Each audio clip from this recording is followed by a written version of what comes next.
नमस्कार, आप देख रहे हैं दिल्ली तक। मैं हूं आपके साथ अनुराधा तंवर। दिल्ली की लक्ष्मी नगर से पकड़ा गया पाकिस्तानी आतंकी, जिसका नाम पहले मोहम्मद अशरफ बताया जा रहा था, बाद में जब इन्वेस्टिगेशन हुई तो पता चला उसका असली नाम है अली अहमद नूरी। जी हां, आईबी और दिल्ली की स्पेशल सेल की टीम के सामने उसने कई बड़े चौंकाने वाले खुलासे किए हैं, जिन्हें टीम वेरीफाई करा रही है।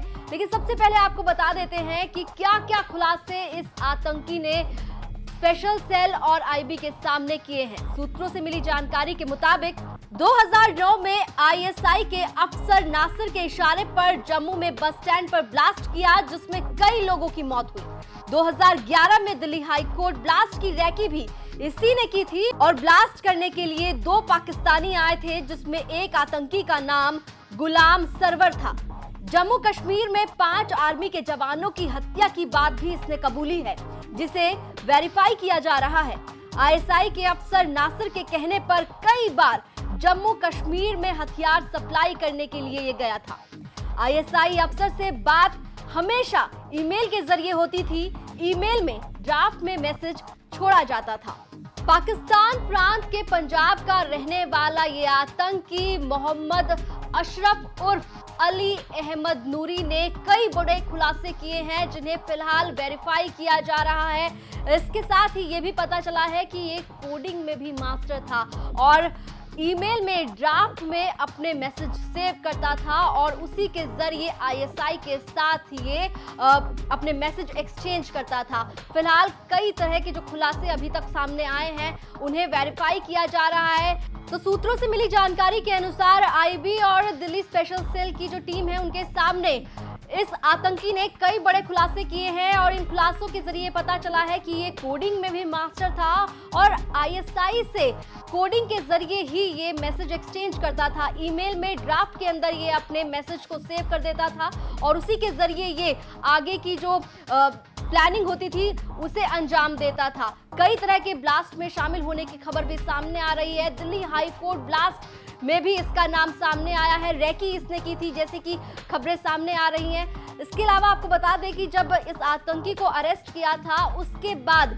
स्पेशल सेल के डीसीपी प्रमोद कुशवाहा का बयान सामने आया था और उन्होंने बताया था कि किस तरह से इसने बांग्लादेश के रास्ते सिलीगुड़ी से भारत में प्रवेश किया था। क्या कुछ उन्होंने कहा था, पहले आपको वो सुनवाते हैं। एक पाकिस्तानी नेशनल है जिसका नाम मोहम्मद अशरफ है। नरोवाल पाकिस्तान का रहने वाला है। पंजाब डिस्ट्रिक्ट पंजाब जो पाकिस्तान में है वहाँ का रहने वाला है। ये 2005 के आसपास 4-5 के आसपास इंडिया आया था वाया बांग्लादेश। आईएसआई ने इसको रिक्रूट किया था और आईएसआई के हैंडलर्स इसको हैंडल कर रहे थे। इसने पास्ट में भी कई सारी टेररिस्ट एक्टिविटीज में अपनी इन्वॉल्वमेंट कबूल की है, उनको हम वेरीफाई कर रहे हैं। इसके इंस्टेंस पे वेपन्स की रिकवरी हुई है, AK-47 ग्रेनेड और कार्ट्रिजेस, पिस्टल्स वगैरह की। फेस्टिव सीजन है तो हम सेफली इन्फर कर सकते हैं कि ये कोई ना कोई टेरर एक्टिविटीज को अंजाम देने वाले थे। अभी ये इनिशियल स्टेज है इन्वेस्टिगेशन की, बाकी चीजें आपसे। आखिरी सवाल, किस रूट से ये इंडिया आया था और कितने दिन से?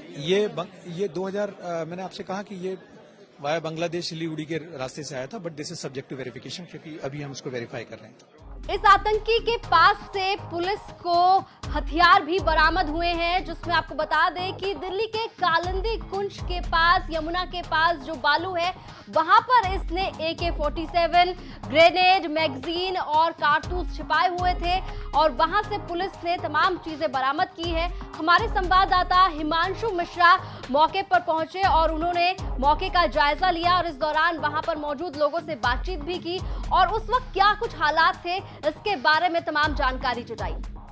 इस वक्त हम लोग मौजूद हैं कालिंदी कुंज में, यमुना नदी के किनारे, और जिस जगह पर हम मौजूद हैं यहीं पर जो शेयर किए गए थे वो इसी जगह के थे जहां से हथियार दिल्ली पुलिस ने बरामद किए हैं।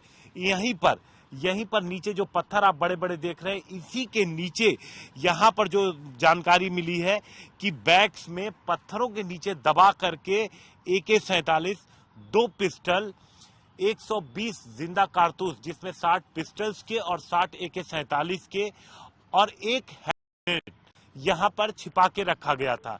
इसके कोऑर्डिनेट शेयर किए गए थे। ये हथियार एक बार अगर अशरफ निकाल के ले जाता, त्योहारों का वक्त चल रहा है, रेकी उसने कर रखी थी, लेकिन आगे के निर्देश अभी मिलने बाकी थे कि उसे कहां पर किस तरीके से आतंक फैलाना है, इसी का वो इंतजार कर रहा था। लेकिन इसके पहले कि वो कुछ अपने किसी मंसूबे में कामयाब हो पाता, दिल्ली पुलिस ने न सिर्फ उसे गिरफ्तार कर लिया, बल्कि इस जगह पर पहुंचकर दिल्ली पुलिस ने सारे हथियार बरामद कर लिए।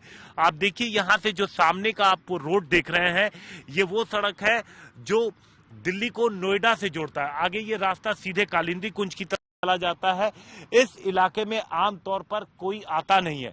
दूसरी तरफ आप देख सकते हैं, हम इधर अगर आपको दिखाएं तो ये जो सामने से आप रास्ता आता हुआ देख रहे हैं, ये जो रास्ता एक कट्टा है, जो मेन रोड से जो कट्टा है रास्ता, वहां से ये पैदल आने का रास्ता है।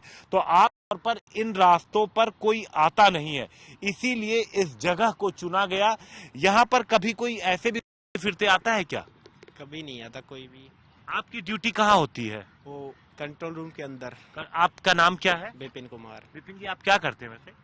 कुछ नहीं, बस यहीं पे जॉब करता हूँ। मैं ऑपरेटर हूँ, कैमरों का ऑपरेटर हूँ। कैमरे के ऑपरेटर। हाँ। इस एरिया में कोई कैमरा है? नहीं, इस एरिया में कोई कैमरा नहीं है। वो वहीं पे एक पोल है, उसके आगे है बस वहीं पर कैमरा है। तो यानी यहाँ अगर कोई आएगा तो कोई रिकॉर्डिंग नहीं होगी? नहीं, इसके काफी रास्ते हैं, कहीं से भी कोई भी कूद सकता है, कहीं से भी। यहाँ पे काफी रास्ते हैं। ये मेन गेट है, यहाँ पे जो भी लोग आते हैं उनको तो हम चेकिंग करते हैं, और बाकी सब इधर उधर से कैसे भी कोई आ जाता है तो कैमरे में भी नहीं आ पाता।